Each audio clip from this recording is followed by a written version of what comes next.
So you can control each microphone individually or select different meeting presets.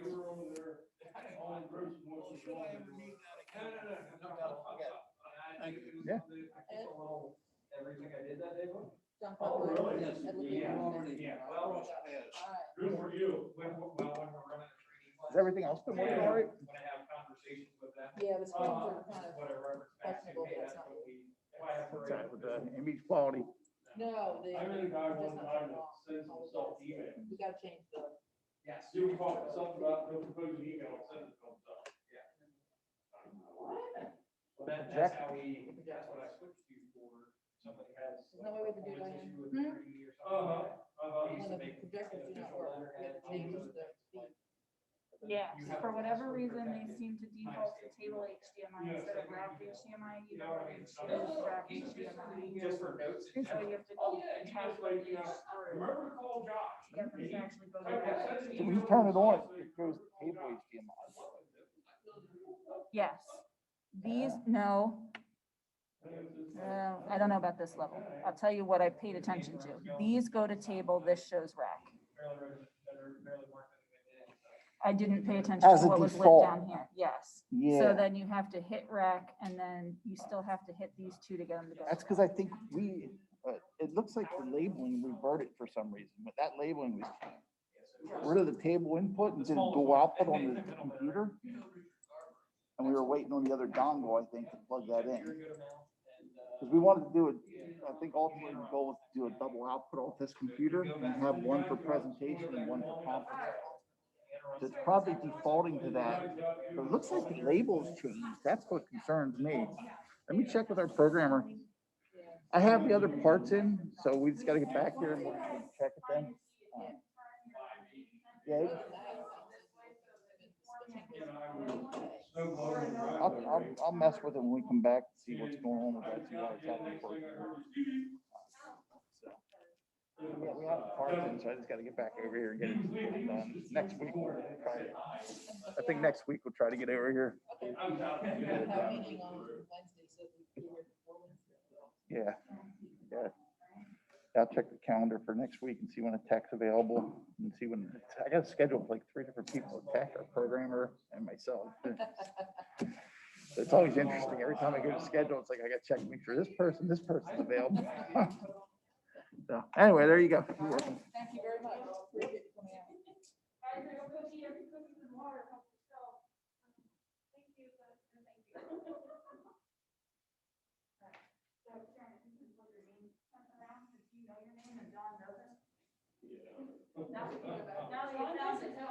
You're referring to me, you're referring to me, right?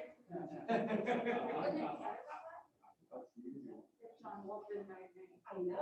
Yeah, John, forget. Never mind. You don't even. Oh, dear. There you go. Mr. LaFever, sir. There you go.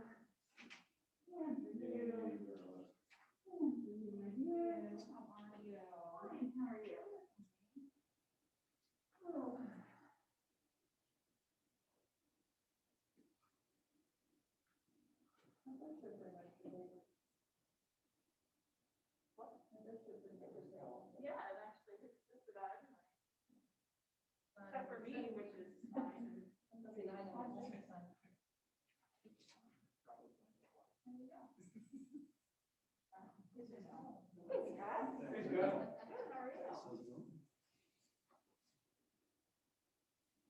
Scott, this is John Popmeyer. Scott, we will work.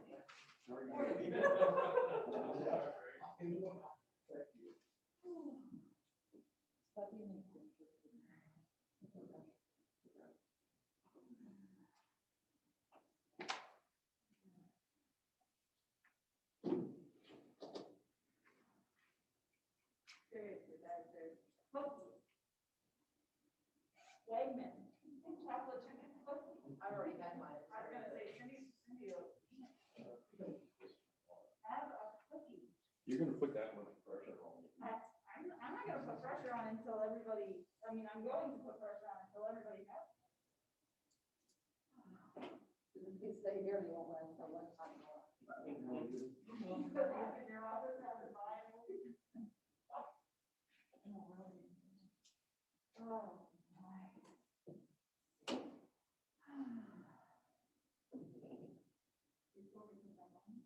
Corey is on. But he didn't answer when I emailed him.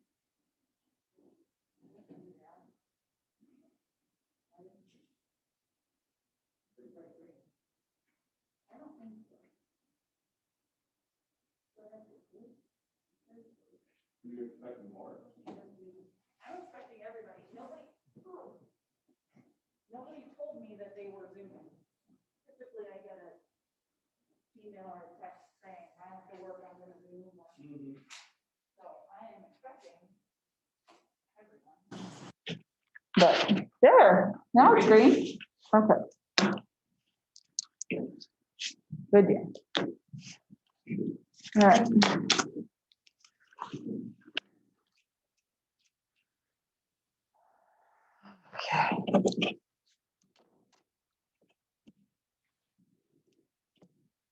Okay. Corey, are you listening? Can you hear us? I saw you blink. Oh, yep, there's a text. Yes. Okay. So John, you excited? Ready to hit the ground running?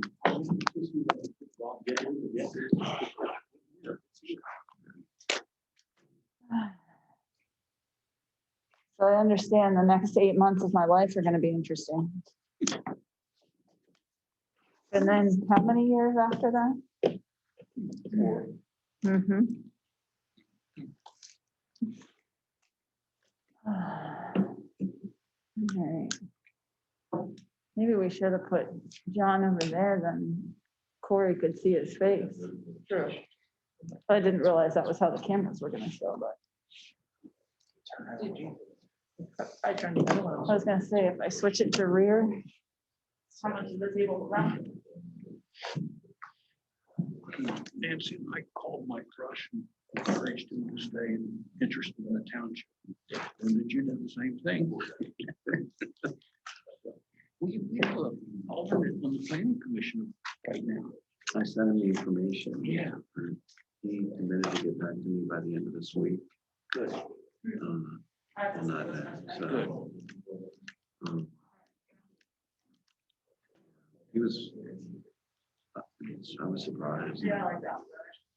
They let you pan them around or they set so that they work. They do can. I guess it's according to the microphone, Did they let you do that? except that Although they they're already missing have a now. switching How are you? Good. mechanism of some kind right now.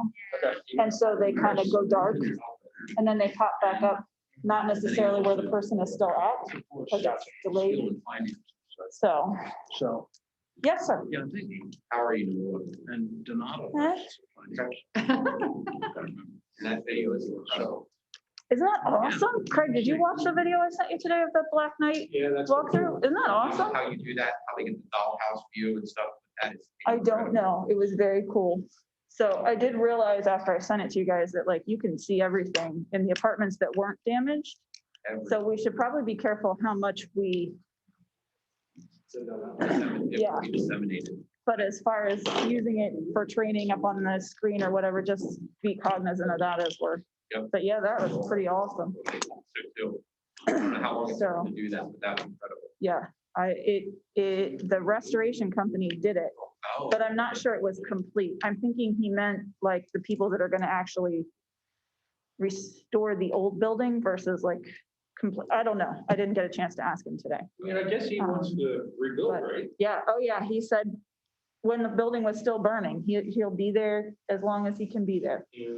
What So, turns out, it's a friend of my mother's, Jenkins, do you know Mark Jenkins? They live in East Beat, I guess. And their son is one of the chefs there who lived in that apartment. Okay. Up there on the third the floor. rear third floor apartment. Yeah, that's where he lived at. I can't think of what his name is. Mark, wasn't it Mark? Yeah, that's what it was. I I don't guess know. they traced it down to a Romex connector. I haven't heard That's from what that it- side of the building yet, what the PSP fire That's marshal. what it was, the article in Came the back paper with. said it was a Romex connector, Well, it could be. which they also said it was between the first and second floor, which didn't seem like made sense, but it looked like. Well, they also at some point said that it was a staple through a That's, electric line. that's what he's talking about. Then I heard there was a chase, I heard there was a chase that So- went through, so there's a chimney. Yeah. Well, it's Yeah. fine, yeah. Frames. Well, yeah, you don't need it, but yeah. Where was that building? Black Knight, Yeah. it is just east of the square in Landisville on the north side. It's a 3-story brick building. Oh, yeah, but there was also something on 72. Yes, the fire on Sunday was at the old White's transmission shop, just north of the quarry on the west side of 72. Okay. It's Okay. now complete How bad auto was that? sales. What's that? White's transmission. I had the pleasure of going to dinner with my in-laws. I don't know. You missed it. So do we have anyone else that we believe is I- going to be coming?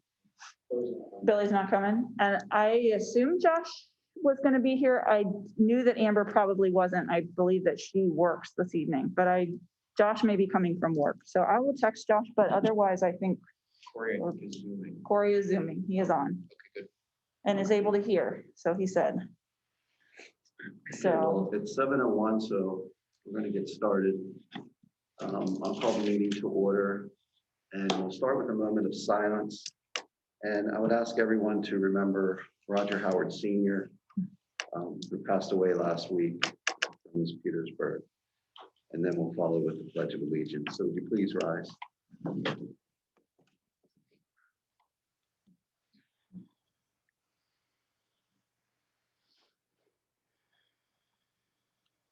Now the pledge. pledge allegiance to the flag of the United States of America and to the republic for which it stands, one nation, under God, indivisible, with liberty and justice for all. Thank you.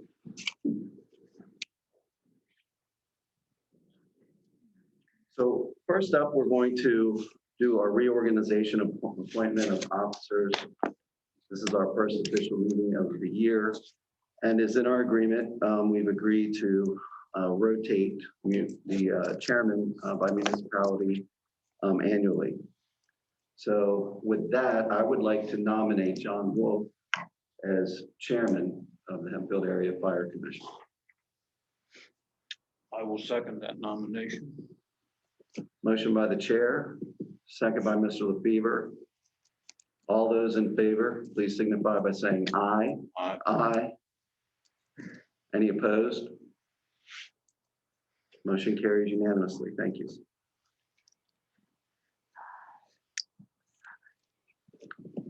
Okay.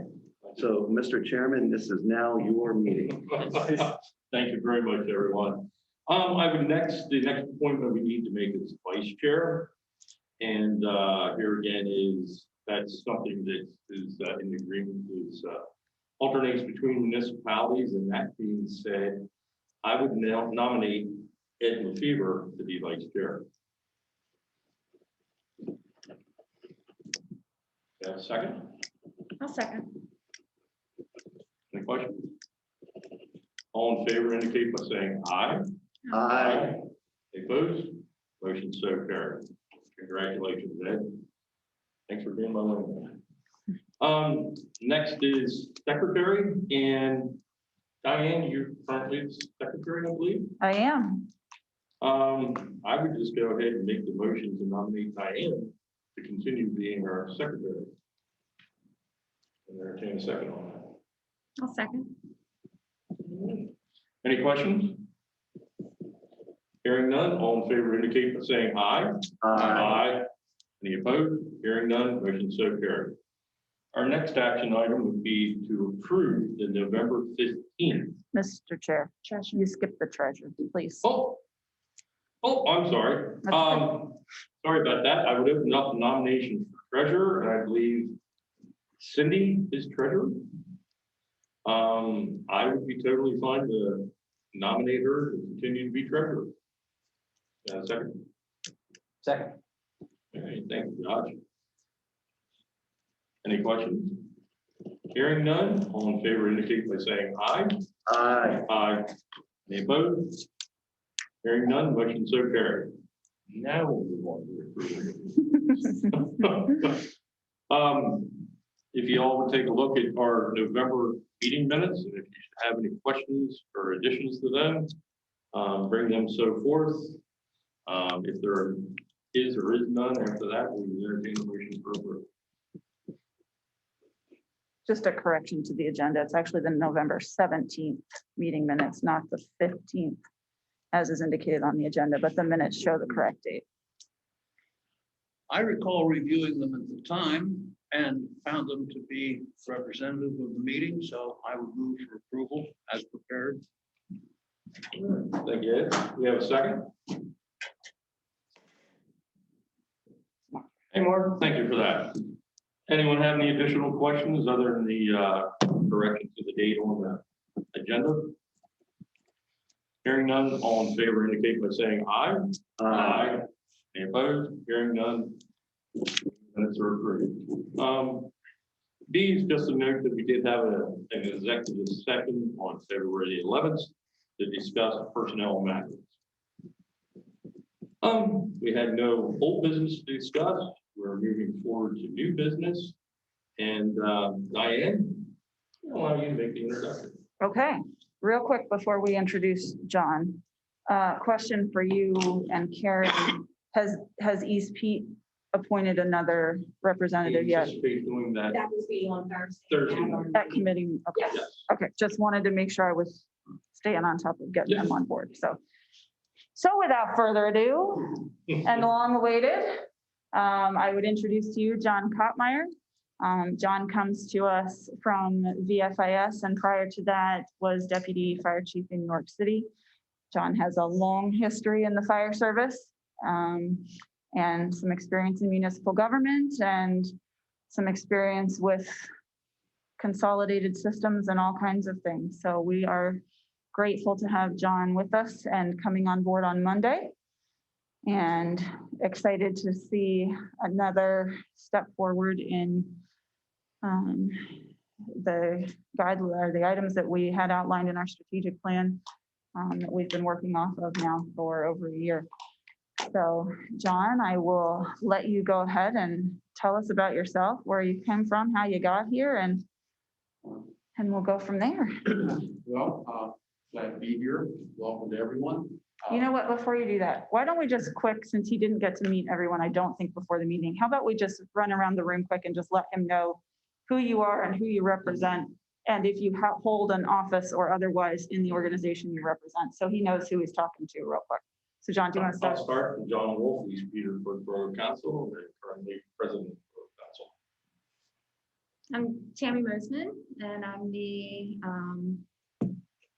resident at large for East Pete. Hi, John. Mark Cohen. I'm from East Pete Fire Company. I serve as their deputy fire chief. Welcome, John. My name is Karen St. Clair, East Petersburg Borough Manager. Hi, John. Kurt Gerwin, Deputy Chief, Lewiston. Cindy Schweitzer, Township Manager, East Hempfield. Josh Hummel, the East Hempfield Township Member at Large. I'm not introducing myself. Yeah. so Go ahead. Welcome, John. Ed Fever, East Hempfield Supervisor. John Scott Wigglesworth, East Hempfield Township Supervisor. All right. Well, yeah, thank you all. Seems like it's been a long process, but here nonetheless. Where did I come from? Where did I start? Gosh, that seems like a long time ago. I started in something many years ago that's known as Explorer Scouts. If you're familiar with that, the fire service. My father was well, he was in the military, and after leaving the military, he became a firefighter in the city of York. He was there for 34 years. And of course, you know, family tradition, you kind of take an interest. And one of the first segues into the fire service was the Explorer Scouts. And then from there, I became a volunteer. And in the city, they were unionized firefighters. It was very difficult to kind of bridge that gap there. You know, it's a career-paid department, and you're a volunteer coming in and doing their job. So it was a little bit of a difficult time there. We sort of mended some bridges and worked together well. So I understand some of that, the inner workings there as well. As time went on, I continued to grow an interest in the fire service, and much to my father's chagrin, there were two things that he told me when I was younger. Two things he said, I don't want you to do. Don't want you to go to the military, and I don't want you to go to fire service. So I struck out.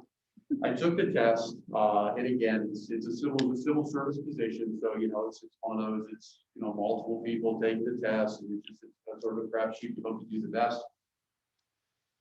And I came out number 2 on the list. And within a short period of time, I was offered a position, and then I had to have that uncomfortable discussion with my father that, guess what? I think I'm gonna take the job.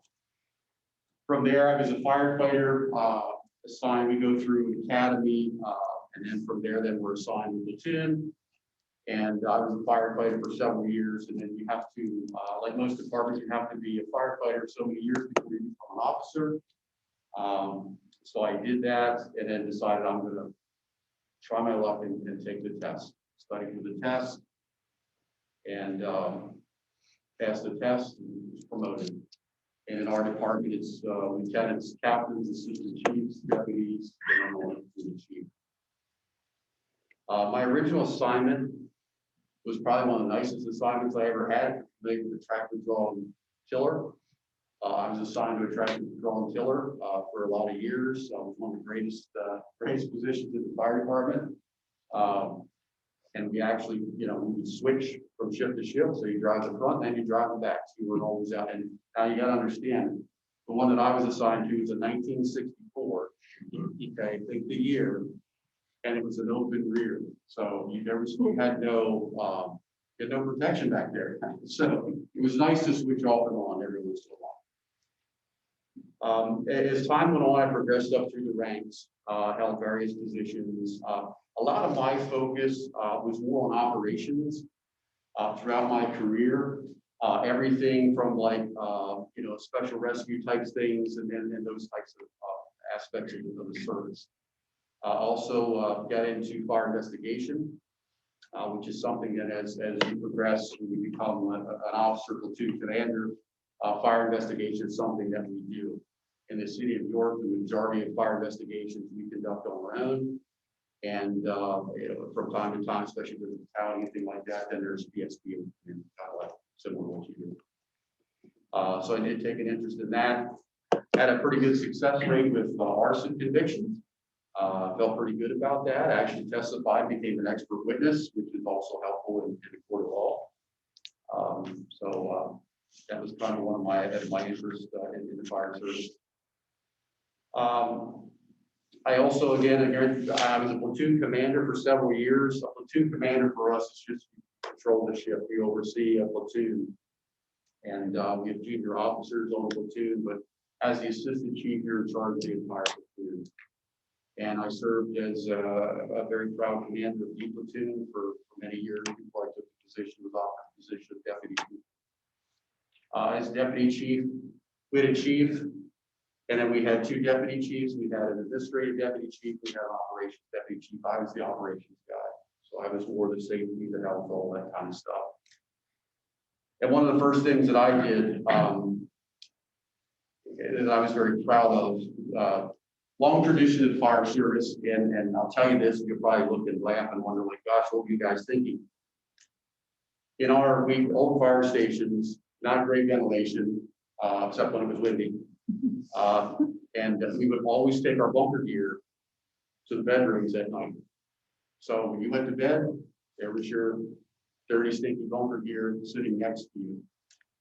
And one of the first things I did as deputy chief, and one of my jobs in operations, you know, charge of safety, health and safety officers, they're gone. They're out of here. I will tell you something I take firefighter safety, I take very seriously. I was assigned to a ladder truck. There were 4 of us that worked at station 1 on the ladder truck. 3 of them now have died of cancer. And it's an eye opener.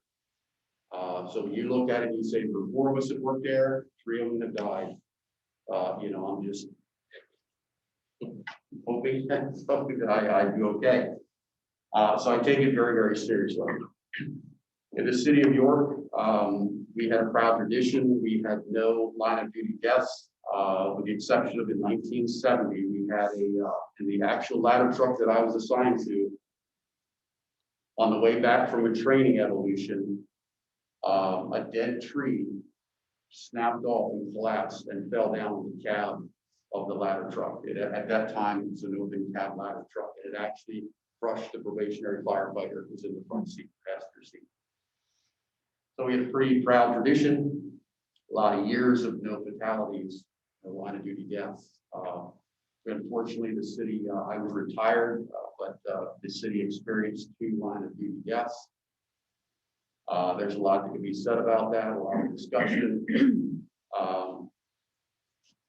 But again, they were brothers. They were all brothers, and it was a sad day for us. As I often say, you know, how do we honor them? We honor them by learning. We learn from that experience, and we make sure that it doesn't happen again.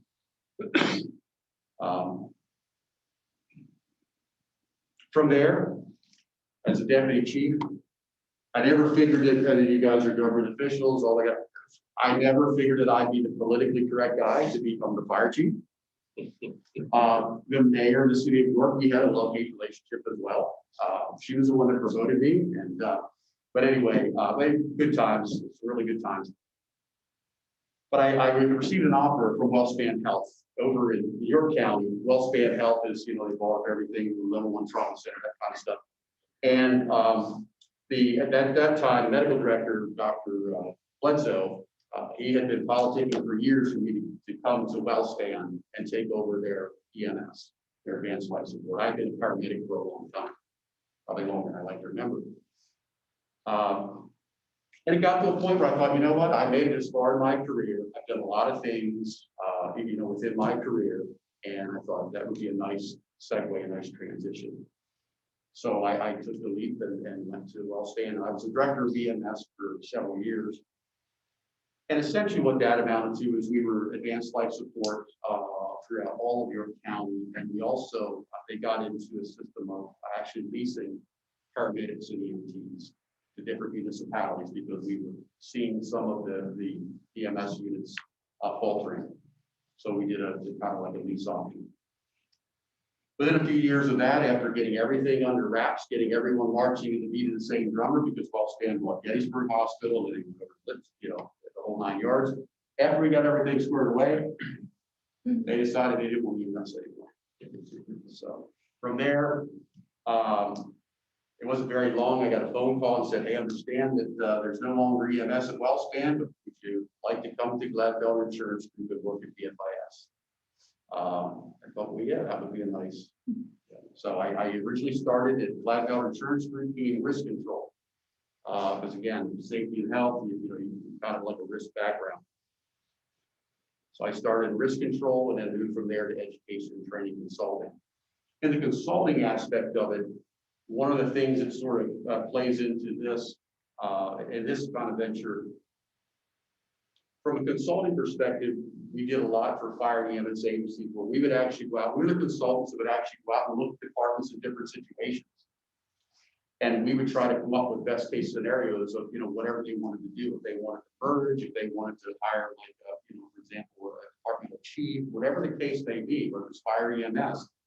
And we would come in and conduct interviews, look there, and you've been through this. And we conducted those interviews, sifted through the information and gave us, you know, basically gave them the best, what we felt was their best solution for how they could achieve that. The interesting part was I was always on the other side. So I got to go and give that information, give that advice and all that. And then now it's like now on the flip side.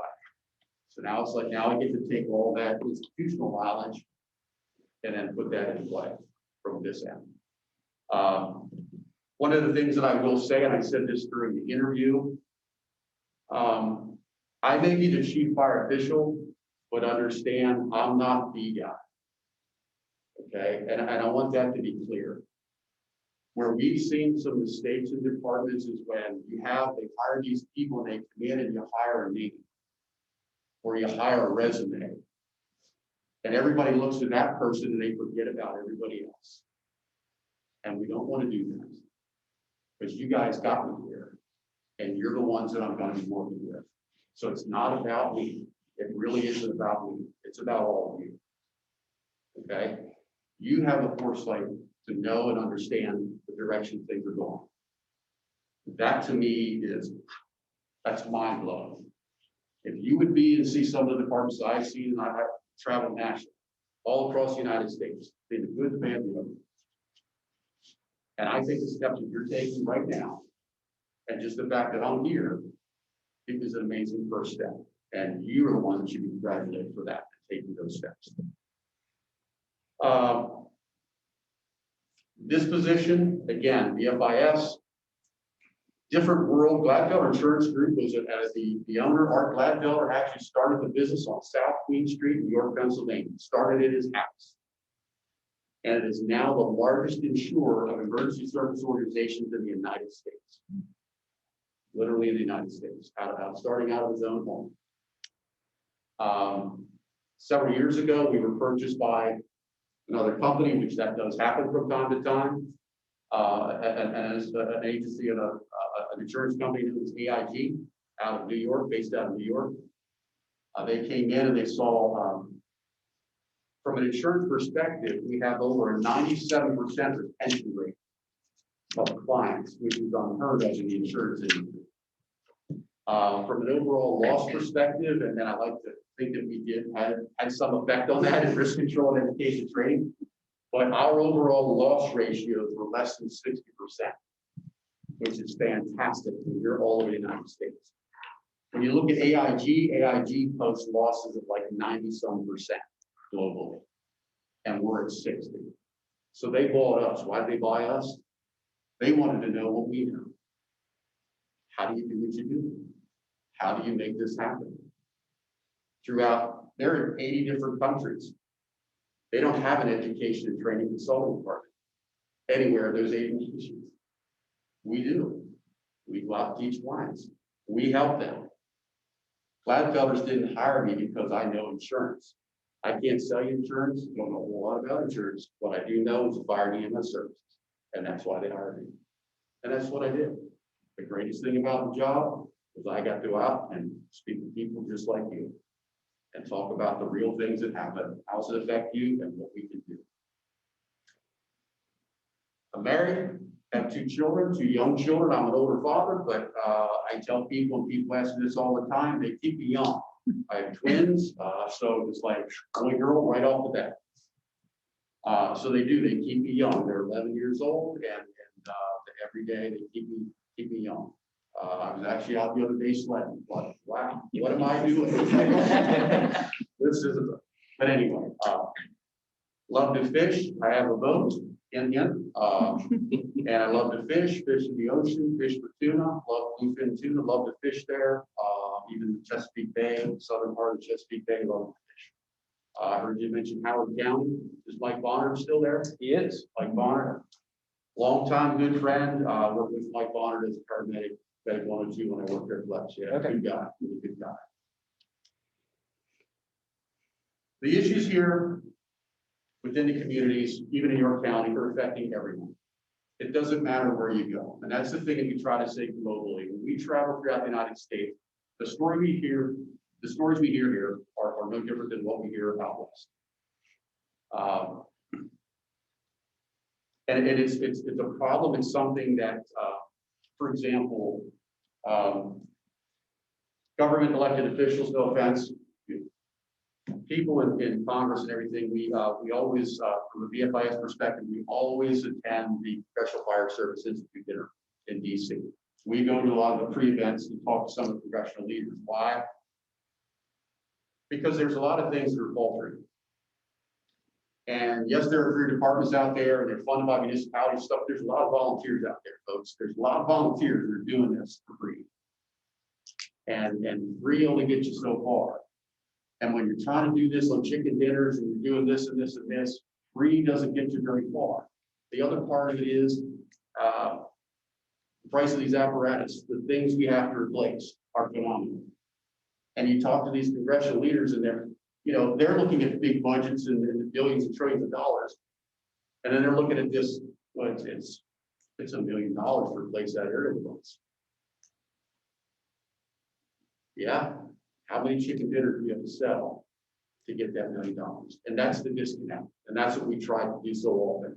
MVRs, motor vehicle record checks, okay? It's one of the things that we always said. We always try to prepare people for worst case scenarios from a risk control perspective. If you're involved in an accident, the opposing attorney is going to want to know what your record is. They're going to pull it. It's usually better if we know what it is before they do. Right? However, in the state of Pennsylvania, they're not free. We're free. I politic and I would take them part every year. Why does the municipality have to pay for MVRs for volunteers? Why? That's a good thought. Yeah. Now Pennsylvania is changing that. We can actually enter that in, and now they'll give you the MVRs. But we know that. I mean, we knew that years ago that the opposing attorney. So there's just different things like that that we would go to. The Congressional Fire Service dinner is a nice place to meet people and talk to people. But at the end of the day, it's trying to fix what we know is a growing problem. Volunteers, everybody's losing volunteers. How do we connect? How do we connect with the younger generation? What's the difference between when I grew up versus the younger generation now? What do they see? What are their thoughts? You know, when you mention the word volunteerism, what does that mean to them versus what that to me? You know, we talk about things in the fire service, things are speak to tradition. Well, I did it because my father did it, or my brother did it, or my uncle did it. Now we're not seeing that quite as much. And we have to learn, and we have to try to make that connection. And we have to figure out what that is. And then once we make that connection, it's how do we keep it there? And how do we truly keep it there? So it's a challenge. It's a challenge. There is no one size fits all. There is no cookbook approach. If anybody tells you it is, it's not. Every department is different. Every demographic is different. And that's what we have to do. We have to look at everything, look at all the inner working parts. This is why you're so vitally important. It's not about me. It's not about me. If we succeed, it's because of you. Okay? I'll guide you. I'll help you. I'll give you information. I'll do everything in my power to make all this work and go in directions that we want to do. It's all going to be through everyone's efforts, not just mine. Okay, so I'm this guy, but that's okay. I don't need this, and I don't need a rank. Been there, done that. I just want to do good things. Okay. Any questions for me? Please. Feel free. What attracted you to this? What attracted me to this?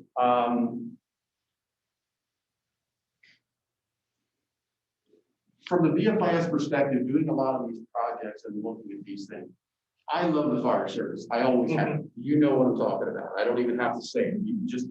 I love the fire service. Taking me from the field and putting me in office is like, it's very difficult. I mean, almost to the point of needing sedation. It's in your blood. You know, you need to do what you need to do. When you learn, I had some fabulous, I like to take credit for it. I had some fabulous officers that taught me. And I learned. I was smart enough to listen. Keep the mouth shut, the brain open. And I listened. Okay? Prime example, you guys will respect this. Very first time as a lieutenant, and I'm with an assistant chief. We've been there for 30 years. All right, talk about the pucker factor. Yep, we have a high rise. We got a smoke condition on the 6th floor. Fortunately, it's unattended cooking. We get things under control, and he says, okay, I want you to give a status report to the county.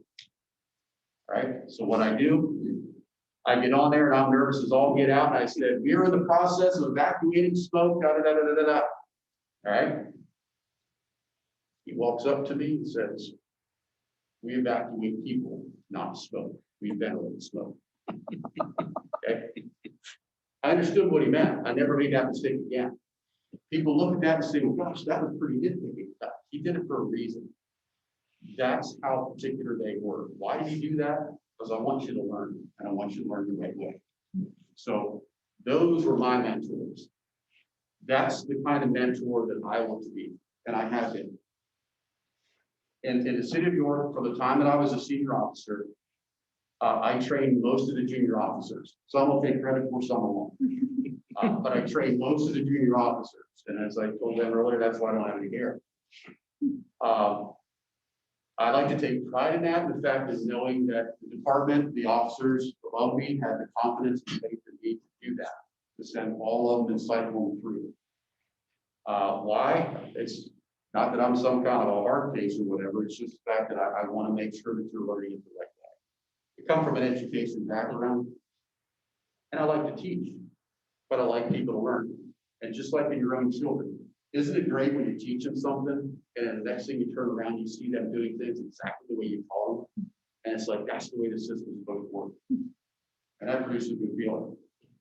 When this opportunity came along, I worked for STEM, South Carolina Valley EMS. I worked there as a flex paramedic for several years. So when this opportunity came along, I thought, this is one that at least try my luck. And I'm going to toss my hat into the ring and see how I make that. So I can honestly say I'm glad to be here. I think it's a fantastic area. And I'm excited. I truly am. John, Yes, sir. you've been using an anachronism this evening, and it's passing over my head. Something about fire services, maybe a four-letter VFIS. V, V. Oh, yes. Victor, Frank. Frank, India, India, Sam, Sam. Volunteer Fire Insurance Service. Insurance Services. You got it. All right, It's a division of Gladfelder Insurance Group. Just think of Gladfelder as like the insurance company, and underneath there, they had several. I worked for BFIS and GCA. Excuse me, Gladfelder Commercial. GCA is Gladfelder Commercial. That's the for-profit EMS agency. BFIS, largest insurer of emergency service organization, fire EMS. So I travel all over. I've developed programs. Love to show you some of the programs that I developed, especially from an officer perspective. One that I did, Metro Indianapolis Fire Department, large department, a lot of working moving parts there. Developed a program for them called Risk Control for the mid-level managers. And I did that several years ago. And I only did it for one department. That was because they asked. So I developed a program and I did it for this fire chief.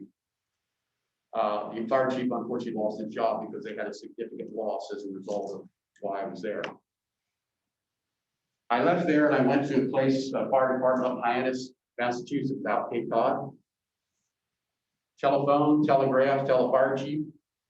By the time I got to Hyannis, after I was done the risk control visit up there, the fire chief said to me, "Can you tell me about this program that you developed for risk control for mid-level managers?" How'd you hear about that? Well, I know so-and-so, he's the fire. Okay. We never advertised the program, it's never advertised. I've done it all over the East Coast. It's probably one of the most well-received programs. What's the program about? The program is getting us back to risk control, getting us back to understanding risk control and risk management. We do a great job, we truly do, a lot of times in the fire scene. But, and this is not a bad reflection of the younger generation, but I don't think we've done a great job all the times of teaching our young. And just like I referenced with the fire chief, who made it a point to say, we ventilate smoke, we evacuate people. We don't teach our young sometimes. We're not raising them, bringing them up the way I think we should. Risk control for mid-level managers, the idea is we need to get everybody back to thinking from a risk control and a risk management mentality. If we make our decisions based on those, and again, like muscle memory, if we continue to do that, we tend to, more times than not, make the right decision. You're firefighters, you know, you're out in an apparatus, you're by yourself, you're cruising down the road, right? We got a working fire, we got in track. What happens? Foot gets a little heavy. We tend to go a little faster. I can give you a myriad of bad situations that have occurred from that, but it happens. It's reality. We need the muscle memory to kick in and say, I need to back off. Why? Because there's a bunch of things that could happen and bad things. And if I don't make it there, those people in that house have no chance of survival. So I got to at least get there first. That's kind of the idea behind the risk control development. Done it all over the place. California, you name it. And like I said, very well received. It's actually part of the officer development program at the National Fire Academy. So if you go down there and you deal with Michael Stern, you will, if you see the program, you'll see a lot of what was developed there in the officer development program. A lot of other programs, things, again, looking at what happens nationally with volunteer departments. Where do we get ourselves in trouble? What are the things that we do? Have a lot of stuck up here of all the statistics of things that have happened and how we can, make things better so it doesn't happen to us. So you certainly have a very extensive background. It's going to be very valuable, Well, to the goals and, the goals that we want to, have come out of this commission and stuff. I just really think this is a golden opportunity to develop a program that's going to be set an example for others to follow. And I didn't hear your interview. I wasn't available then. I had to be in something else that night. I'm excited to have heard everything you heard. So I'm just going to open it up. Jen? Well, I'm Anybody just got any gonna say, questions? you look and sound wonderful. So I'm just gonna say that right out the top. Also, I'm also gonna say is I'm probably one of the only individuals here that don't know much about fire. So you're gonna have to lower dummy to my level. I may ask questions and it may be whatever, but it's because I don't know. So I'm just throwing it out there that I'm gonna probably ask a lot of questions because I don't know a lot of terminology and No, that's stuff, fine. just for that. With me, open dialogue, certainly open dialogue. There's nothing, you have a question, ask it, please ask it. Oh, I will, because I don't know. I absolutely, I've done fire chiefs, they go in their office, that's the last you see or hear from. And you gotta get your question through somebody else to get to them, and that's not how I operate. You Well, I get a question, I work for you. You ask the question, I'll give you the answer. Thank You don't know Thank until you you. ask, Tammy. Oh, absolutely. We're just excited to be working with you and looking forward to seeing where we can take things. The volunteer service is very important to East Petersburg. We don't want to see it go away. We have a 112-year proud history at our department, and we want to work to continue to make that another 50 to 100 years. So looking forward to what you have in store. And I would say you guys, you guys have been busy, so it's that time of year, unfortunately. But yeah, I mean, it could always be worse, but First off, thank you very much for, the very thorough explanation of your life history. Very interesting. And I have to agree with Tammy. I don't know a lot about, fire services and all that kind of stuff. But I look forward to working with you and welcome. Thank you. thank you. Welcome, John. We are very excited to start working with you. We've been envisioning this happening for a while. So we are a little bit different than maybe the other two departments. We have actual live-ins. We also cherish our volunteers, but we are quickly losing our volunteers, being a live-in program. I'm sure you're familiar. It's a transient program. We've had it for 22 years and it's successful for us. But unfortunately, it attracts the younger people, and life changes for younger people. They get married, they get jobs other places, things like that. They graduate from school. So, our program is a little bit challenging, and we're looking forward to working with you to try and develop a program that maybe helps sustain what we have, and make sure that the bottom line is, we're very big on making sure we're providing service. The people out in the township expect when they call 911, somebody to show up quickly. And if that's not happening, we're not providing the service. We're not doing that. Citizen due diligence. That is one of the most driving factors for us in our service. That's why we thoroughly try and maintain at least one crew in the firehouse 24/7. So we're out the door. So you know, like I said, we look forward to working and seeing where you should go and improve things. Well, and I'll put this out to all of you. I still remember how to drive a phone. And I can still operate an aerial device. I drove one for a long time through the city streets. So. And they still let me drive them. So. But anyway, yeah, it is a tremendous program. And again, for 22 years, that's a long time. But as you said, but what you made mention of is what we are seeing. That's again a national trend. Right. So it is a difficult task and Just work, move forward, work with you right here. I don't have a whole lot there. I would agree 100% with the tracker going aerial. You've been in those seats, that's good. No, welcome, looking forward to working with you. I'm not able to actively really volunteer in the township right now, some other commitments, maybe that'll change at some point.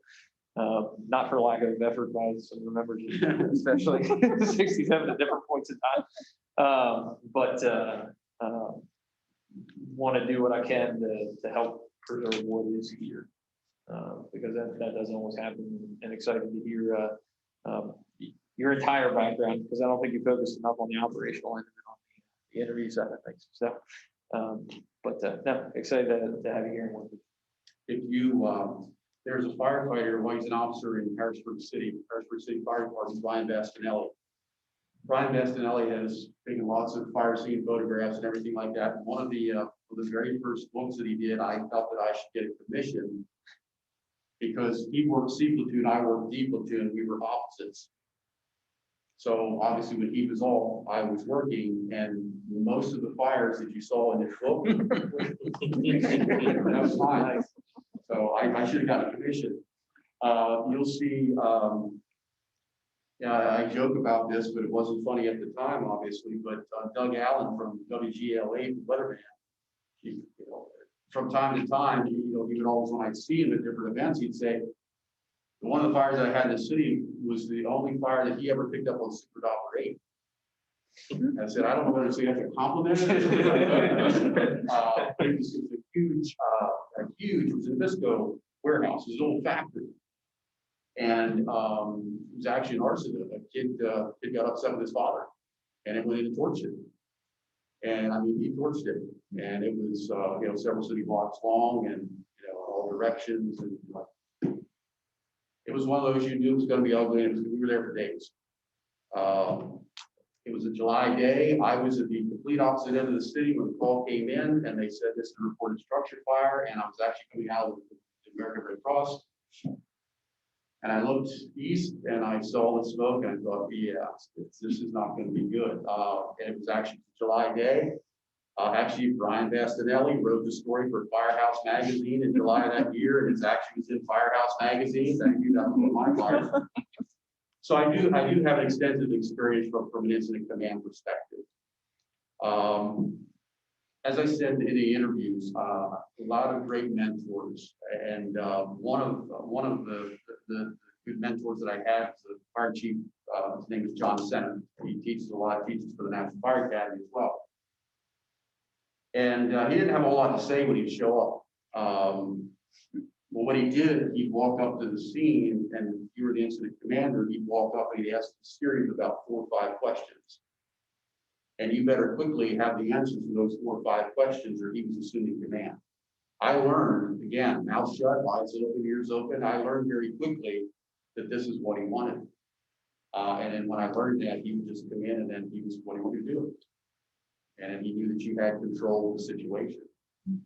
I've had situations, folks, where I've had to order, again, as firefighters, you understand this, ordering firefighters out of the building, what? That's like parting the Red Sea. Had an arson fire that was an old, it was actually a combination junkyard, but they had a garage with paint booths and things like that in it. It was an arson fire. And several of the folks, firefighters were inside, and the reports that they were giving me from the inside, I said, fire is above you. From what I'm seeing on the outside and what you're telling me on the inside, get out of the building, and I ordered county to give you evacuation time. And they're like, what? My job is to keep you safe. Don't question what I tell you. My job is to keep you safe. Within probably 30 to 45 seconds after they got outside the building, all 5 of them, the roof collapsed. So, you know, again, I'm one of those guys that pays attention. I believe in stuff. I remember Vinnie Dunn, the class that I took many, many years ago, just for reference back to the city fire department, and I'll let it go at that. Vinnie Dunn said, when you have a large structure like they had, 3 things. Whenever there's master streams, heavy fire, collapse of any part of the building, when you have those 3 things, that's a no fire department entry ever. That fire the previous day, they had heavy fire, master streams, and a partial collapse. The very next day for a reburn, they had firefighters in the full floor. History repeats itself. We just have to learn. We just have to. One of the firefighters that survived, a very good friend of mine, obviously we're a small department, but a very good friend of mine, and my heart kind of sunk to my feet because I was supposed to have lunch with him that day. And he called me up and said, hey, they called me for overtime, so I'm working overtime and I'm on a ladder truck. And I knew when that happened, I knew he was there and I knew where he'd be. And he took a ride from the 4th floor. And if you ever want to hear a story sometime, I can certainly get him to tell it to you. He took a ride from the 4th floor down to the ground. And all he remembers is climbing out, seeing daylight, getting himself out of it. And he crawled about 5 or 6 feet and found the first firefighter. He said, John, he said, I'm not a medical person, but he said, I do enough to know he's dead. It's a very, very humbling kind of story when he tells it. But anyway, a lot of experience, like I said, anything from confined space. I did all the instruction for confined space. One of the greatest classes I ever took was out in, I'm not a Vegas person. There's a place out there that they know, it's called Red Rock Canyon. So I went through CMC Rescue, went to this class out there, this road technician class, and it was in North Vegas. It was the North Vegas Metropolitan Police Department, and that's where the stage at. We went out and did this. In Red Rock Canyon, if you fall, you're in a different time zone. And we were rappelling and doing all kind of maneuvers and everything. We did high lines, all kinds of, you name it, we did it there. Fantastic class, but a lot of background, those types of things. So obviously for any of the departments, being assigned to the ladder truck, that was our rescue. That's what we did. We were the first ones in the building. If we didn't set the ladder up, or if we were in any type of extrication, any type of rescue evolution, we were the ones.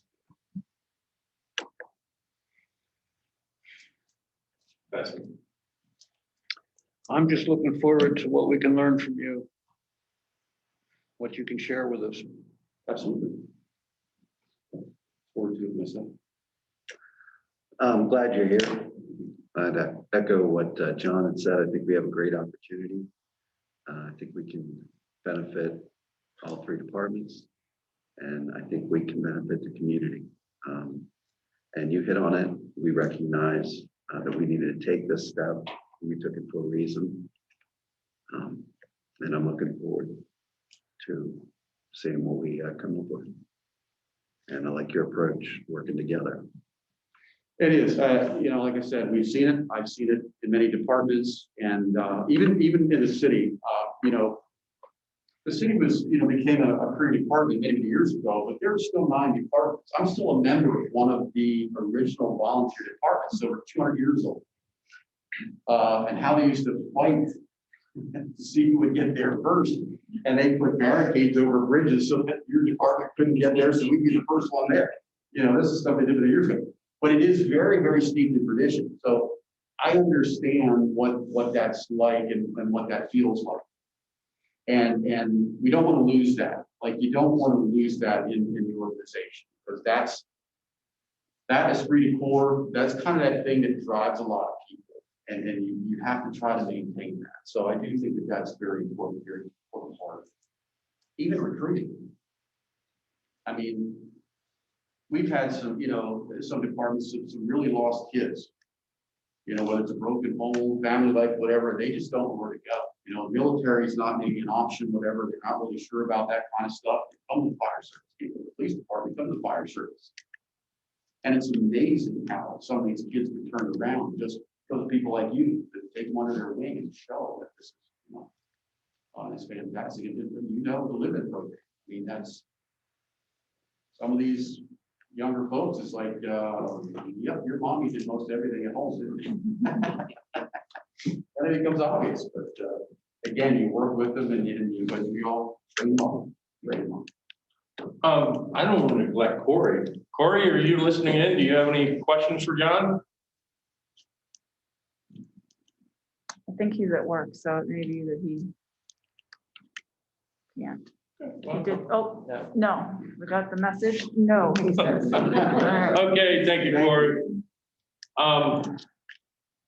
Well, I'm sure you kind of get your game plan out what you want to get done here in the next short term, long term, and you're going to collaborate a lot with Diane and everybody in this, as well as the individual departments, and clear to me, we've done a great job. So thank you. Sitting here listening to everything, I'm very impressed. Very excited as well. And, What is your official hire date? I mean, March 1st. oh, March 1st. Okay.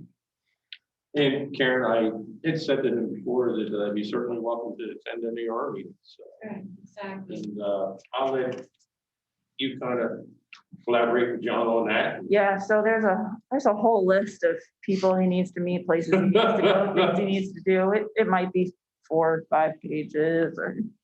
Yeah, but no, once we get him on board on Monday and he gets a better feel for how our meeting schedules run and those things, I know the board wants to have him at the first March meeting on next Wednesday.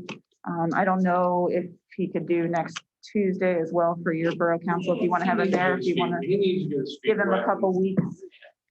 He needs to So- get his feet wet and, you know, kind of get things going here. Yep. If next week's too soon for him, it's March committee meeting or Yep. April council meeting. Yeah. Yep. And yours That would are be Zoom, fine. so yours are easier because, That's Yeah. fine. You guys work it.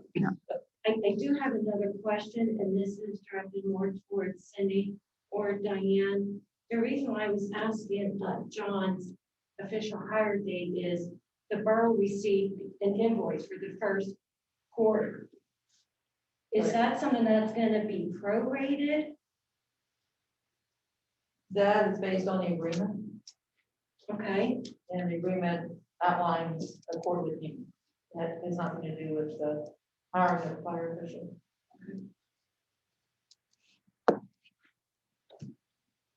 Mr. Chairman, are you open for more new business? Sure. All right. I want to share a thought I've been having, and I call it planting a seed, that moving forward now, we might consider how we can get a message out to our constituents about what we're doing, a positive message, something that tells them about the Fire Service Commission, tell them about our motivations. Maybe it's just a segment in the township, in the borough newsletters, whatever. But I think it can be very important, and it can be even a morale thing for the firemen in the station. So I don't know if there's merit in it. I'm very much open to whatever thoughts. But I think a group like this, if it's not known what it does, then nobody understands or expects anything of it. And if they do know what we do, it could even help funding and things that we need to consider for the station's well-being. So just a thought I had, I thought I should share it. I think it's a good one, Ed. And I kind of, I think, you know, we touched on this briefly is, are we gonna, what's the thought of doing some type of official announcement? Yep. And I think we kind of, when we posted job description, that was kind of initially got the word out, this would kind of be a little bit follow-up to it. But I mean, official job announcement, press release, whatever, something in that order. I don't Yep. know how everyone feels about that. I know that there are, I don't want to say a lot of questions, but a lot of people waiting to see what this becomes. There are a lot of communities around us, including the Ephrata community that is right now going through this exact same process. And I'm going to their meeting on Thursday evening to tell them about what we've done. So I think it's very important that we put out in a press release that the two communities have come together to form the commission. And also that we've been able to hire the chief fire official so that it's put out as what has actually occurred. And I mean, it's a huge milestone, whether it's us or someone else doing it. The fact that we've been able to bring the two municipalities together and create the commission and move forward with our first major step of hiring a chief fire official and moving that forward, I think it's very important that we put out the official word as to what that is and what it looks like, because again, you guys especially as the government officials deserve kudos for being able to bring it together and keep it moving forward. So absolutely. Hey, is everybody okay with that? I mean, we're fine with that? I would be okay, Diane, if you would dress something up I can absolutely do that. and get it out there. I'm not confident what you put together if you want to kind of. I don't know if I can shoot it out to the commission so that you can all peruse it. And give it a once over. Yep, absolutely. But I don't, I see absolutely no reason not to do it. If you are planning to come next Wednesday, right? We talked about that meeting for the Board of Supervisors, as they do with any new hire. Maybe any of the other members of the commission that could come just before that meeting, we could do a photo of the members of the commission with the chief fire official, and then we can put the press release out with a photo. Since his hiring will be officially announced at that meeting for the township, then we could put it out from there. I You wanna do that? Even if we can just at least get one representative from, that's your fire company meeting. that's your meeting, right? Well, it's our meeting. Yeah, well, It's okay. Don't let that stop us. Go. yeah. You can get from here to there from 6:45 to 7 o'clock. Yeah. So if we did 6:45 on Wednesday, you could do that. Do that. Craig, could that work for you or Billy? Potentially? Next Wednesday? A week from tomorrow. Okay. Okay. Tammy, maybe? Josh, maybe? So is that? Okay, so then here, yeah, we can do it here. I could even do it with this, whatever we want to do. But if we do that here, Do you want to hazard inviting LNP? I can invite them or we can just put it out to them after the fact. It's up to you. Well, I'll talk that over with Lieutenant Poley and see what his perspective would be on the current environment with our local press and we'll go from there. But okay, So 6:45 next Wednesday. here. 6:45 next Wednesday night, which would be March 3rd. I just wrote completely wrong number, 18:45 hours. March 3rd. Okay. And we can do a group shot and between now and next Wednesday, I'll get something out for you all to just take a quick peek at as far as a press release about the commission itself and then the hiring as well. So we can put that out there. And I know that Roarstown's esteemed life member, Ernie Rojan, is desperately awaiting the same information to put out in the Pennsylvania Fireman's Magazine, as he has been waiting to be able to announce this for quite some time. So he is very excited to get that into that magazine. So I think that'll fit his timeline for his April edition as well. So, all right. And I didn't get to ask John questions or to make a comment. So just circle back around to there. It's all right, Ed was on a roll. They looked at me and I thought, well, you're gonna work with me for years. I am, I hope so. No, I just want to say overall that this position itself has been in the works for 15 plus years between the fire tax talks and the consolidation talks and all of the things that have occurred within the volunteer fire services that serve us for years and years and years and years. And I am extremely excited, regardless of what the position is called, to see the position finally come to fruition, backed by both municipalities, both financially and politically. And I think that we have an awesome candidate to get that position started and to really be able to move things forward. So I am very excited to see what we all accomplish together with John now on board as a member of our team. Yeah, Diane, it's not that hard to tell, because I can see the gleam in your eye, and the big smile behind your face. Thank you for all the hard work and all the effort you put into this. Absolutely. It's greatly appreciated. I'm glad to do it. All right. Anybody else have anything for the good of the cause, or I don't see any public, so. anybody else? We all good? All right, not hearing that, I will adjourn the meeting to our next monthly meeting. All right. Good.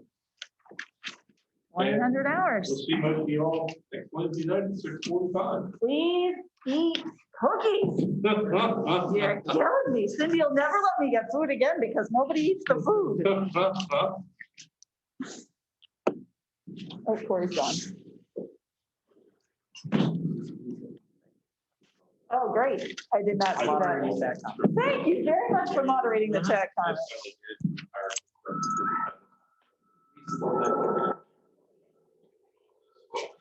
I still love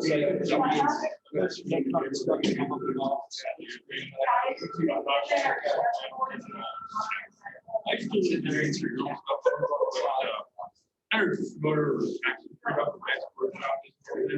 All the Walker car dealerships up there, and I renovated every one of them. Something what we're proud of. In like a 12-year period, I just literally. Never worked with Walker. They have, you know, it was like between Texas Street and 83. If you knew where to look at, you could see Whisper Street, one up, up the right, Whisper Street right down there on the right hand side. It's like Faulkner Hyundai is there, all kinds of Faulkner Hyundai.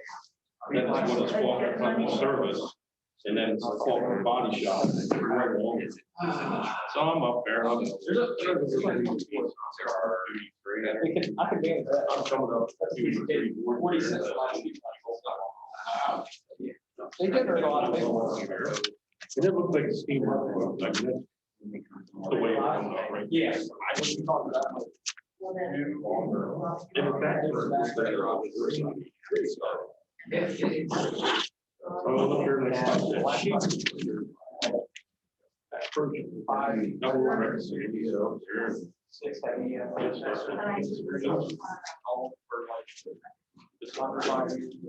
Going up Hampton Street, I'm going down to GMC. Was the reason I think at the time I had it all. Some of them. Yeah. Get up there. And next was the old Pontiac GMC store. They wanted to. Had seen they had moved from the sure. Chris the bill here said hoses rolled out. Now we're all good. Yeah, those guys are nice.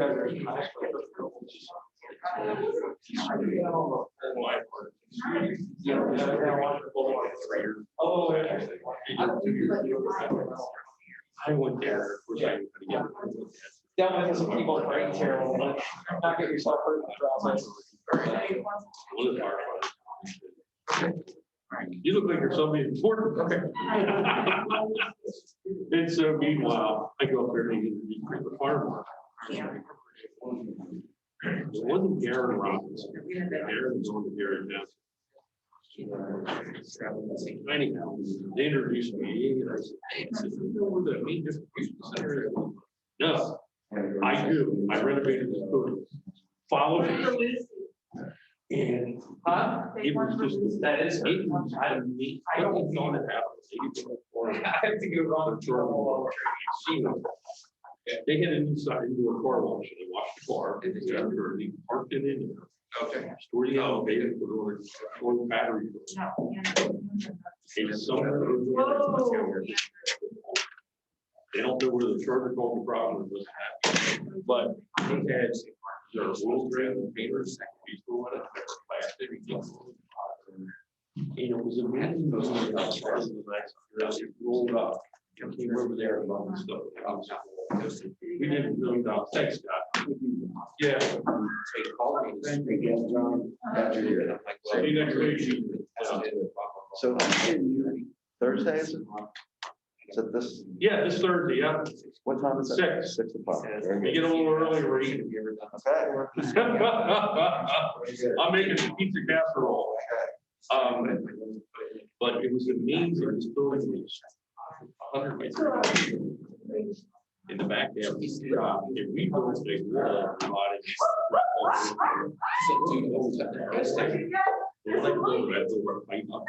He goes, 6 and 7. he has a negative test. Like it's over with me. He goes, I'm cutting the date and pasting on. He goes, this is what it is. And he said, "Oh, no." But my I said, look, again, I had just so you know. But I was gonna put it in my notes, that's how it's possible. But yeah, that's, Wow.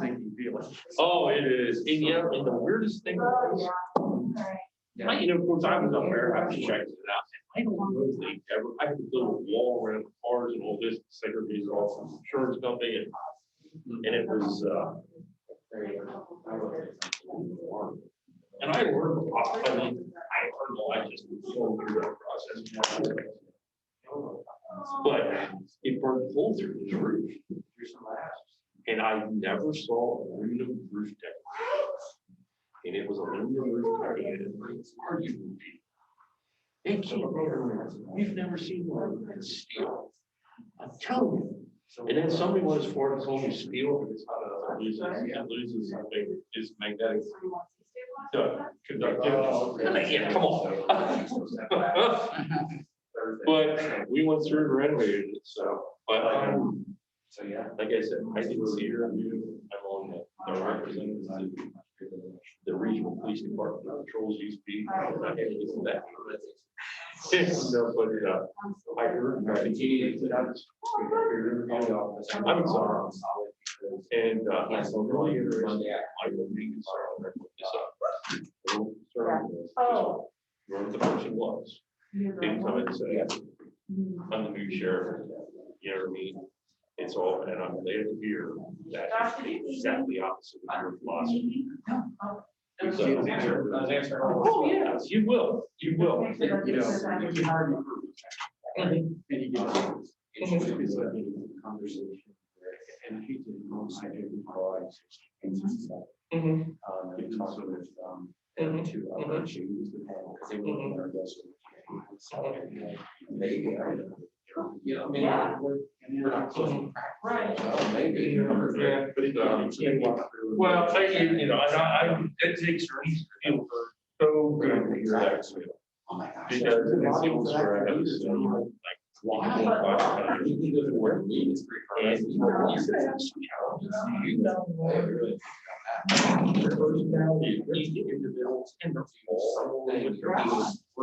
Oh, So that's at least a great start. We're, I think you're doing well. But thank So you. Hey, Diane's got my info. If you need anything, I'm literally a phone call. All right, I'm available too. well, good, I'm glad that. We have, Well, that's so at excellent. the very, And that, in the end, is realistically probably the best. and right, so, Yeah, good. so that's at least a good relationship potential. You were just, you were literally beaming, Diane. I'm telling you, I felt so proud of you. I mean, I did. I thought this girl, she's one. Put it down for your meeting next week. If your board wants an adjustment to the budget, tell them to make something official to us. Oh, okay, all right, good. I got it. Yeah, We're good. following the document that's signed, so. I understand what Karen's coming from. You know, I think, well, sure, I'll talk about that. Make the request. Yeah. I think it's fair question, so, but, what do you think? But, yeah, I wanted to catch your hand before you went out. Thank you. You're welcome. Do we need one for your wife too? It's hard to say here. There was questions, so.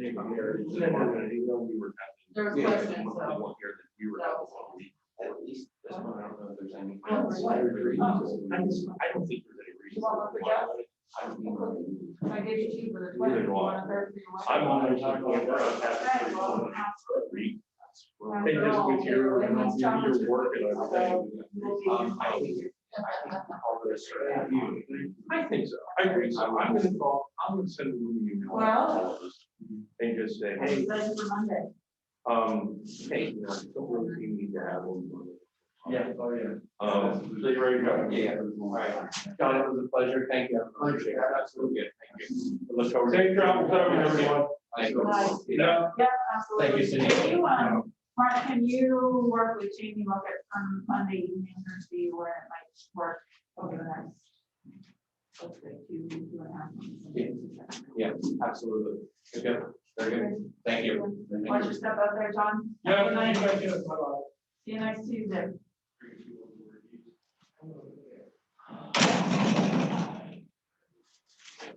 Did good. Thank you. Yeah. Good group. Might have to look at that. It is. They're an interesting group.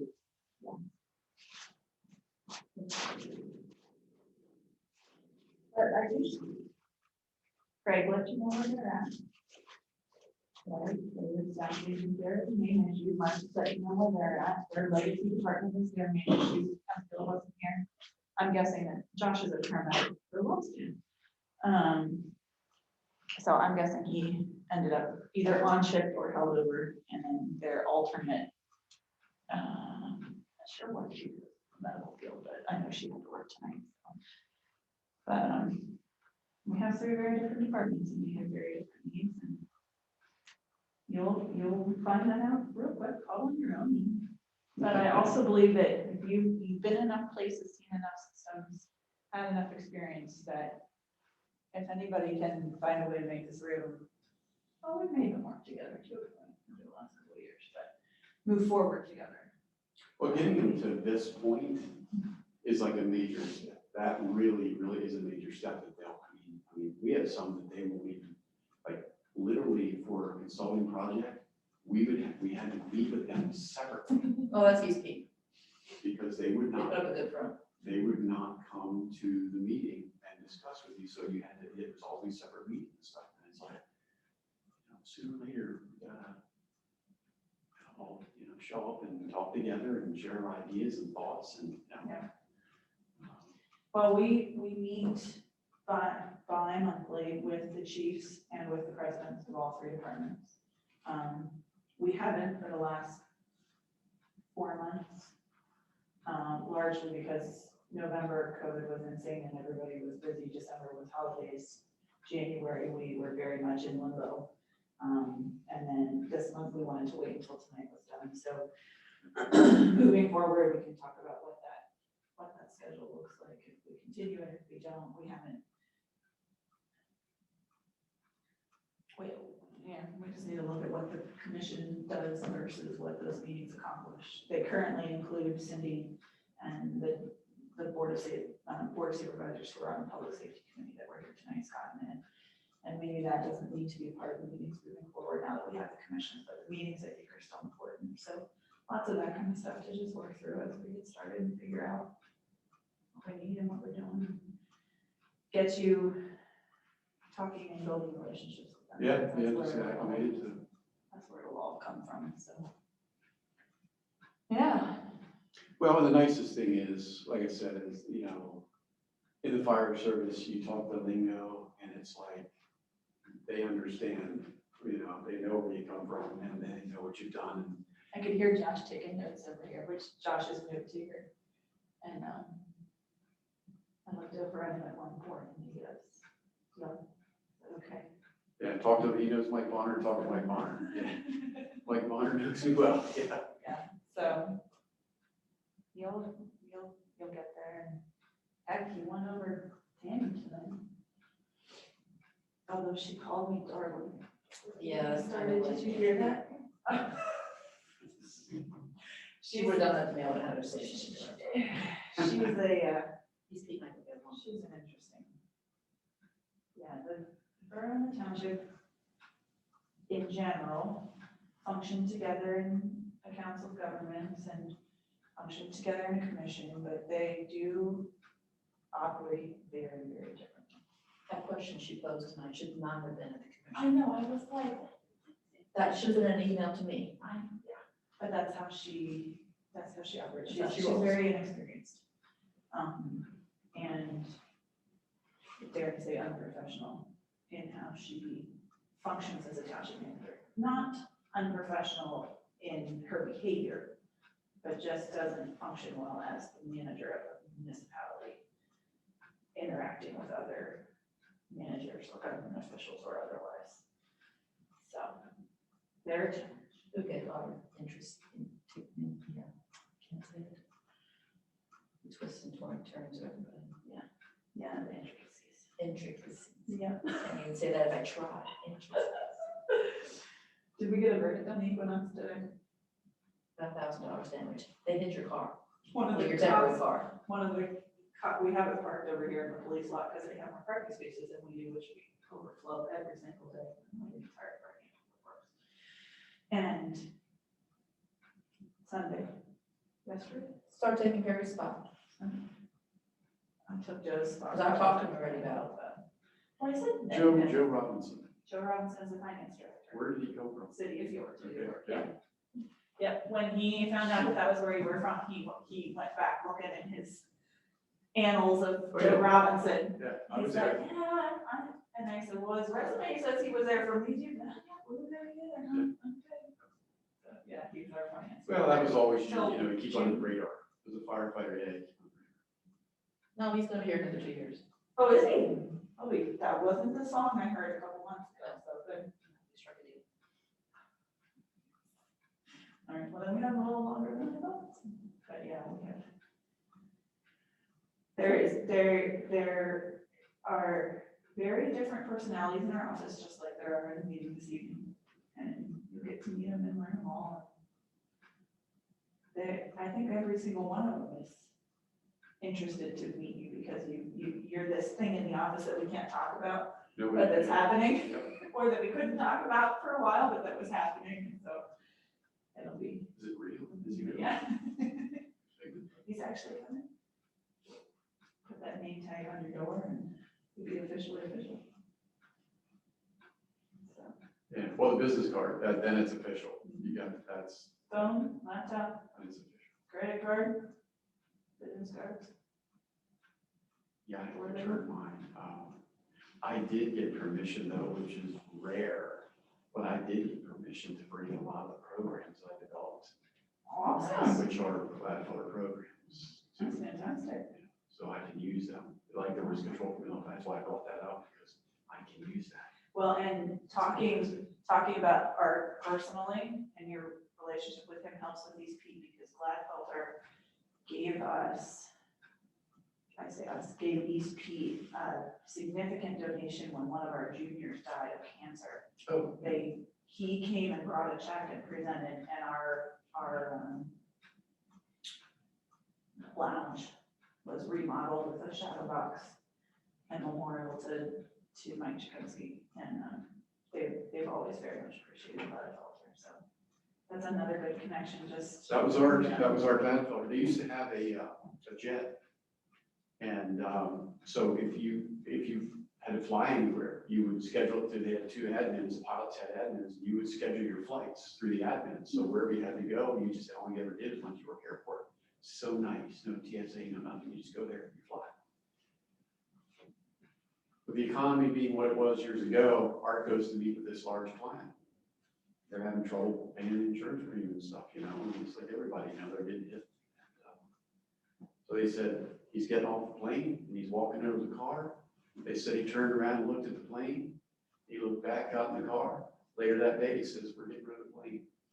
He says, how's that look to a client when they're having trouble paying their premium and I'm flying here in a private jet? Now we bless him because, we had to fly commercial which is always lovely, but I mean, we were just literally, like our jobs, you know, we had regions and you were literally, now like as a director, I would go all over the United States, so it didn't matter where it was. And I mean, you're literally, you're getting back from one place and you're packing a bag. Like I literally had 2 bags, 2 sets of, and you'd get back from one and then you'd be leaving the flying. And it was all different types of, whether it was trade shows or whether it was, you know, meeting with clients or large clients, or if they had issues, if they had high losses, and then we go there to work with them. And, yeah, I got, you know, that was the other nice thing to let us do. All your frequent flyer miles and all that stuff. I had like a gazillion frequent flyer miles. I actually just gave some rental car days. Some friends of mine are down in Key West. They wanted to, you know, be careful, but they went down to Key West and said, just here's the number. Just use this and rent your car. You know, because I mean, I'm not going to use them like that. But, it's just AIG, and I don't want to say bad things about it. It's just a different world. When you know, and this is the trouble that everyone is having there internally now, is we're from the days, you know, and I met Art Gladfeller. I met Art Gladfeller through Tiller, the Dalmatian. I even forgot about that. My gosh. I was the handler for the Dalmatian for the city fire department. This dog, this program, won a national award from the U.S. Fire Administration. Yeah. I mean, that was just, it was phenomenal. But I met Art because of the dog. And Art Gladfeller in the military had a dog, had a German Shepherd. And I get called to come out to the main office there in New York Road. And I'm like, what did I do? So I get out there and I go and I meet Art Gladfeller. And he says to me, he says, you know, he's telling me a lot of things about the history of the company. And he says, I bet you're wondering why you're here. And I said, actually, I am. And he said about, you know, the dog. And he said, you know, because of his connection with dogs, he said, I think what you're doing is a great thing. And because of the history of the city, the race riots and stuff like that, and the use of dogs by police, the city council was very opposed to us getting a dog. And then the dog was not being used for anything other than the education program.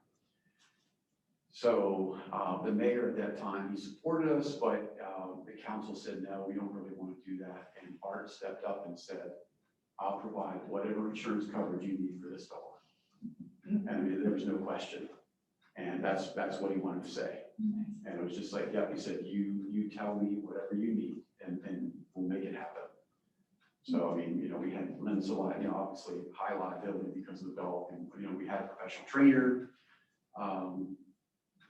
But we just, I mean, it was just like, he was just such a down to earth person. Like, I never expected to talk to this CEO in the own place, you know, and how he's talking about this and how this is wonderful and what you guys are doing. And, he was a unique person.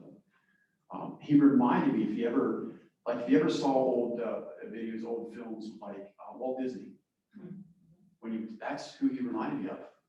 He truly did. He was that kind of forward thinker. Like, he truly was. I mean, he was just a property and casualty guy, had his own business. And one day he comes up with this idea of who insures those who come out to help us in our time of need. And so there's businesses, and now, I mean, like I said, it's the largest insurer. Insurers are. Yeah. I got the NANA number, so I can actually pull loss ratio and stuff like that. I'm gonna do that before I leave. They're pretty much there. Yeah, it's Thankfully. low. Yeah, I've been very fortunate. But, yeah, it's Yeah, I've been here 14 years. I could probably count in my hand how many claims have been, it's good. and they've all been significant. Yeah, they're all minor under fire trucks. Nothing. Yeah, workers' comp very low. Yeah, anyway, it's always bad. Just in case. Well, John, Thank you. how do you feel? Good. I mean, it was just good to hear from everyone. Like I said, it's always, you know, as they say, it's a honeymoon process. You're new, everything's new, and you know, but I think it'll, like I said, I've been around a lot of places. You know, and the big thing is just like I said, is knowing and networking with people. As you know, Richard knows, you network with people. I mean, I had fire chiefs all over the United States, you know, that are in the same situation. You know, I had Mike Wynn out of Massachusetts, same thing up there. You know, one of the dying, Massachusetts, all career departments. But he's one of the dying sectors of, it's the common fire district, and it's one of the dying sectors of volunteers. And he's like, John, give me a call. He said, I'll tell you what worked, and I'll tell you what didn't work, and it's just stuff like that that you have these people. That's what I like about the fire service. You pick up the phone, you call these people ever across the United States, and they'll sit down and discuss with you. Well, Frank Worth, our third subject matter expert, is looking forward to having lunch with us sometime next month. Oh, yeah, absolutely. He's excited. He's hoping to move their program more to what we have than what they have, which is different, so he's excited. Well, See how Matt that's told me, going in I've another known, 6 or 8 weeks. Matt I've known forever, long time. And Matt and I worked as paramedics way back in the days at Gettysburg Hospital. Matt and I worked at Gettysburg Hospital as paramedics. And I think he was just a young, wet behind the ears, starting out at, he started at Anne Arundel. Did he start? Yeah, he started at Anne Arundel. Oh my gosh. Yeah. What a super guy. Did I ever tell you what I did to him about the deputy chief's position? I've known this guy forever. So the department he's at now, Harrisonburg, I think it is, must be in Virginia. So they had this, this was a while ago. So they had this ad listed for this deputy fire chief. So I got his number. So I called him up and was like, Matt, I don't know what you're waiting for. I said, I'm not even sending a resume. When do I start? So he couldn't resist. His admin said he wasn't there, but he couldn't resist. He called me right back. What do you do? What a great guy. And he is. Yes, he helped us out a lot. Tell Richard I said hi. We'll do that. I'll never forget. My wife never lets me forget. I was with her husband on call. It was a very serious trauma. I don't even remember where it was.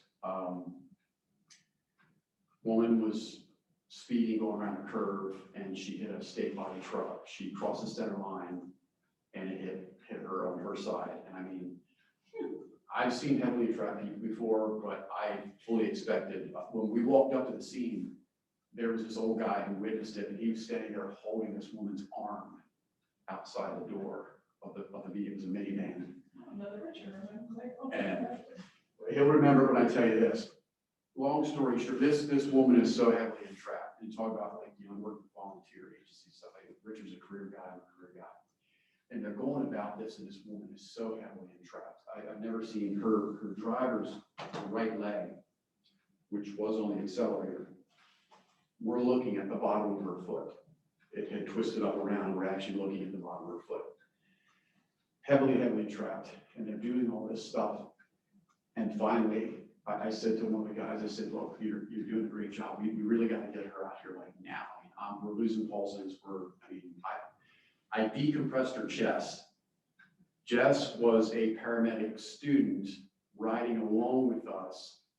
And I didn't even give it a thought that I should have left her do the skill. God. This woman couldn't breathe, and I decompressed her chest in the car because we And you couldn't get didn't her out. let your. And I didn't let her do Your it. paramedic She will student. never let me live that down. But Wow. it was one of those where we just said like, look, hey, can you do this and maybe do this? So we actually got The her out, firemen tell the firemen. and they followed what we told them to do, and we got her out. They were trying, the front part was so heavily damaged. They're trying to pull it apart, and the metal was just tearing. And I said, let's take apart this back here. Let's cut the seat. Let's get her down and get her out. And it worked. It was slick. And I mean, he was there. I mean, he knows. And we were talking, Richard and I, he was holding C-spine the whole time. We're like, we got to get her out of here. Like, Lifeline landed in the field and shut their prop down, shut their engine down. Wow. That lets you know how long, because they never No, they shut shut it it down. Huh. But You have to ask him. yeah, he'll probably report it was that, but that was, I thought for sure that was going to be DOA. And this woman, she turned around, and looked at me like, oh, very much alive. Well, Cindy, thank you so much. Thank you for the faith, the confidence, and sticking with me through all this. Look forward to meeting you. Excellent. Greatly appreciate it. Yeah, I'm just closing out things, and like I said, just trying Friday I do my exit interview and I have to turn in all my top secret, but like I said, I was so glad. I requested to keep the programs and they said, you develop, them, you can teach it. So I was like, yeah, absolutely. Fantastic. Thank you. Good night. See you. Take care. Watching our way out there, I think everything's water now, so hopefully Oh, no ice left to speak of. Drive safe. Did you shut the? Yeah. Oh, Jerry knows me. Darn. Darn. Did she really just said that, didn't she? So darling. Yeah. Oh, my. All right. I don't know what happened to Josh. He didn't even text me back, so. Not sure what happened there, but. I can get something. All right. Okay, so the mics are still on.